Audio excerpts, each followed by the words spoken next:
The dinner table was full, but I had never felt more alone. Plates were passed around. Glasses clinked. Laughter bounced between my parents, my siblings, and relatives who only showed up when there was something to celebrate, or someone to judge. I almost didn't come.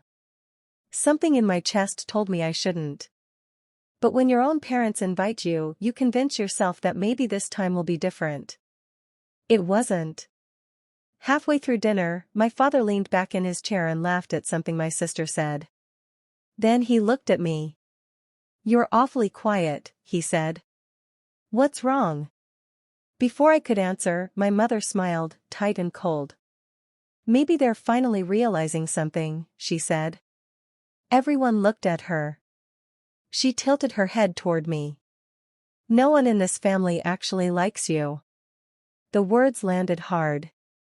A few people chuckled. Someone else avoided my eyes. My sister smirked. I felt heat rush to my face, then a hollow emptiness. Like something inside me had cracked open and gone quiet. I waited for someone to say it was a joke. No one did. My father nodded. "Your mother's right. You've always been difficult. Too serious. Too independent. You don't really fit." Fit. I looked down at my plate, untouched. "What exactly did I do?" I asked. My brother scoffed. "You make everything awkward. You don't need us, remember?" I swallowed. "That's not true." My mother waved her hand dismissively. "Please. You've never been close to anyone here." The room felt smaller. I thought back to every birthday forgotten.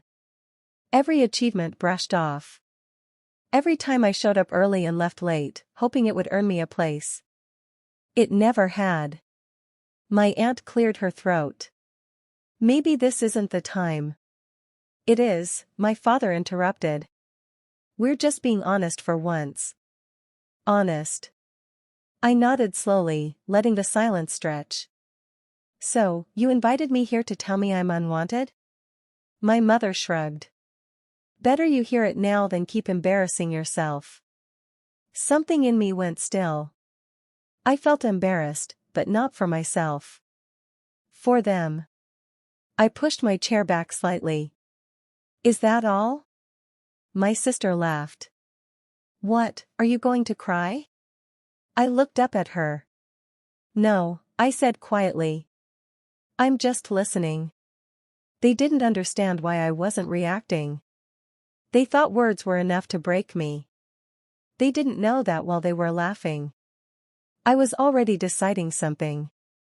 Something that would change the way they looked at me forever. As dessert was served, my father raised his glass. "To family," he said. I didn't lift mine. Because in that moment, I realized something painful and powerful. I wasn't losing them. I was being set free. And they had no idea what was coming next. I stayed until the end of dinner. Not because I wanted to, but because I wanted them to see something they weren't used to. Me not breaking. Conversation picked back up as if nothing had happened. Plates were cleared. Dessert was eaten. Laughter returned, louder than before, almost forced. I barely spoke. Inside, something had changed. When the night finally wound down, my mother stood by the door, handing out leftovers. She skipped me. "Drive safe," she said to everyone else. When I reached for my coat, my father stopped me. "You shouldn't take this so personally," he said. "We're just being honest." I met his eyes. "Honesty without care is cruelty." He frowned. "See? This is what we mean. Always dramatic." I nodded and walked out. The drive home felt unreal. Streetlights blurred past as I replayed their words again and again. "No one in this family actually likes you." By the time I reached my apartment, the hurt had hardened into clarity. I stopped calling. Stopped checking group chats.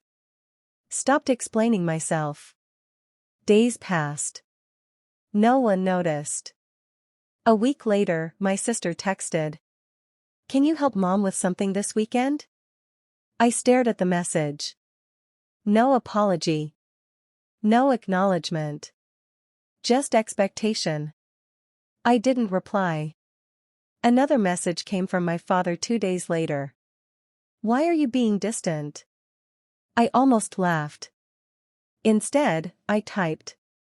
"I'm just giving everyone what they said they wanted." Silence. That weekend, I focused on myself. I worked longer hours. Reconnected with people who actually listened. Updated plans I had been putting off for years. And for the first time, I felt lighter. Then the calls started. Missed calls from my mother. A voicemail from my aunt. My brother left a message saying, "You're being childish." But none of them asked how I was. They were only uncomfortable because something had changed.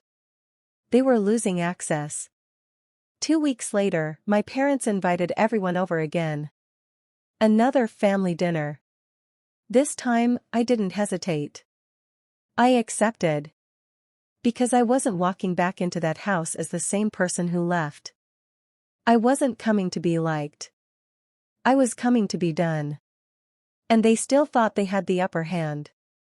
They were wrong. When I walked into the house again, the room went quiet. Everyone was there, parents, siblings, relatives, waiting for me to fold, to apologize, to fall back into place. I didn't. I took a seat, calm and steady. My mother smiled nervously. "We were worried. You've been distant." I nodded. "I know." My father crossed his arms. "Families say things. You don't disappear over one dinner." I looked around the table. "One dinner didn't do this," I said. "Years did." Silence spread. My sister rolled her eyes. "So what, you're punishing us now?" "No," I replied. "I'm choosing myself." My mother's voice softened. "We didn't mean it like that." "You said no one here likes me," I said. "I believed you." That landed. My aunt shifted uncomfortably. My brother stared at the table. "I spent years trying to earn a place that was never offered," I continued. "I kept showing up, hoping you'd change." My father sighed. "So what do you want?" I stood. "I'm stepping away," I said. "No calls unless they're respectful. No jokes at my expense. No access to my time unless there's care." My sister laughed weakly. "You'll be back." I shook my head. "Not like before." My mother's eyes filled with tears. "You're breaking this family." I met her gaze calmly. "No," I said. "I'm ending the part where I'm the punchline." I picked up my coat. At the door, I paused. "I hope you learn how to treat people you claim to love," I said. "Because I finally have."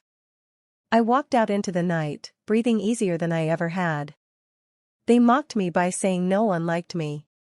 What they didn't realize. I finally liked myself. And that changed everything.